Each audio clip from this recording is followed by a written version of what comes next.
Terkesan klise memang kalau kita menyarankan untuk jangan kejar uang.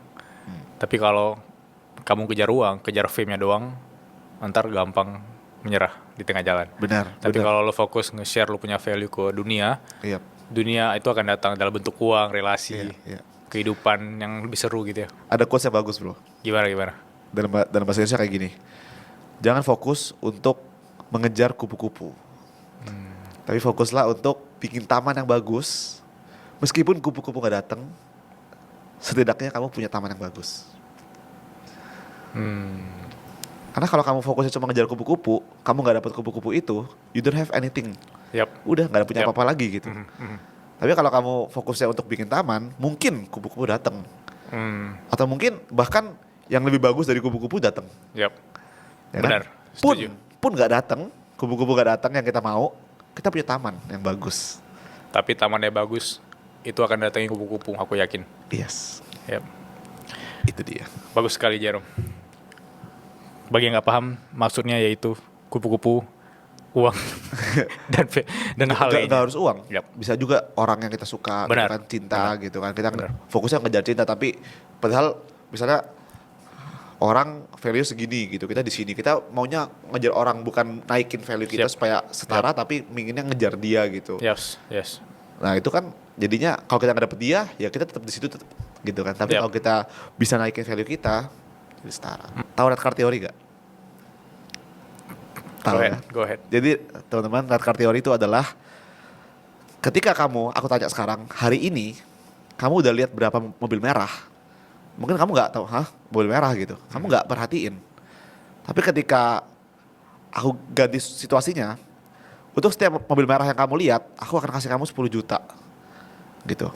Kamu gak akan perhatiin tuh mobil merah. Bahkan apa? Bahkan kamu akan cari. Karena kamu tahu setiap kali kamu lihat mobil merah, kamu akan dapat 10 juta. Akhirnya sepanjang perjalanan, sepanjang hari ini, fokusmu cuma cari mobil merah.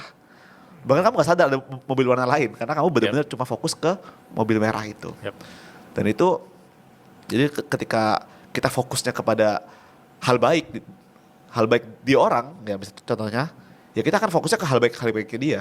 Makanya ada quotes yang bilang cinta itu buta gitu. Karena ketika kita udah sayang sama nih orang, kita fokusnya ke baik-baiknya doang. Buruk-buruknya kita nggak lihat gitu. Benar. Dan sebaliknya ketika kita udah gak suka sama seseorang, dia mau baik sekalipun kita udah gak bisa lihat. Benar. Kita fokusnya ke buruk-buruknya dia gitu. Iya. Itulah red card theory. Artinya apa? Otak kita itu bisa kita latih. Fokusnya itu bisa kita set. Fokus kemana gitu.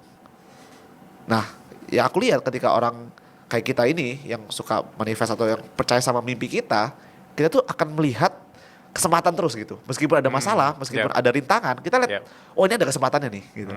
Oh ini ada, pasti bisa nih gitu. Tapi orang yang mungkin gak seyakin itu, mereka akan melihatnya, wah ini mah masalah besar nih. Wah ini mah gak bisa sih kalau kayak gini gitu. Akhirnya di situ bedanya. Dan kemarin aku sempat baca satu riset, jadi ada di otak kita itu ada namanya kalau salah namanya Reticular Activating System atau RAS.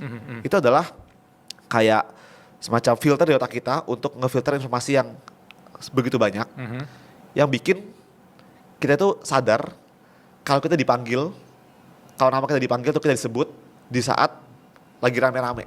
Kan banyak banget tuh suara kan. Iya. Tapi ketika dipanggil Jerome gitu, aku jadi sadar gitu. Nah itu ada bagian otaknya yang khusus untuk menangkap informasi itu, menangkap informasi yang penting. Yang artinya ketika kita fokus atau red card theory ini, itu berhubungan sama itu bro. Jadi kita ngaktifin otak kita untuk fokus pada peluang, fokus pada opportunity-nya, ya, fokus pada kesempatan-kesempatannya itu.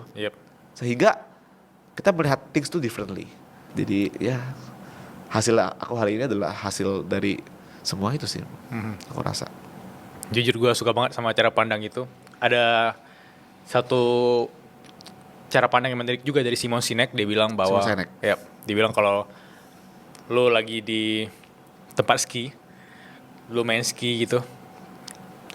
Kalau lo fokus kepada pohon-pohon yang banyak itu, lo akan ketabrak sama pohon kan. Tapi kalau lo fokus ke jalur yang di antara pohon-pohon itu, lo akan melihat peluang yang lebih besar. That's nice. Fokus aja, emang pohon akan lebih bikin lo distract gitu. Tapi kalau lo fokus bisa ketabrak. Itu ketika lo bisa melihat apapun dalam hidup ini sebagai peluang, walaupun itu dalam bentuk suffering ya. itu justru bisa bawa lu ke tempat yang lu nggak expect. Aku juga sempat nonton podcastnya Mr. Beast waktu itu ya. Dan ini aku tiba-tiba keingat tadi dan ingin aku tanya ke Jerome. Jadi si Mr. Beast itu kalau lu tahu dia kan banyak ngebantu orang ya. Dia kayak bangun banyak sumur, dia ngebantu orang buta sembuh dan segala macem di berbagai negara-negara ketiga, negara di Afrika. Tapi kita lihat semakin dia lakuin itu, semakin banyak orang gak suka sama dia. Semakin banyak orang membenci dia gitu. Padahal menurut gue pribadi, itu yang impactful banget. Tapi itu hal yang normal. Kalau lu ngelakuin sesuatu yang besar, akan ada orang yang ingin menjatuhkan. Atau orang gak senang dengan dampak itu.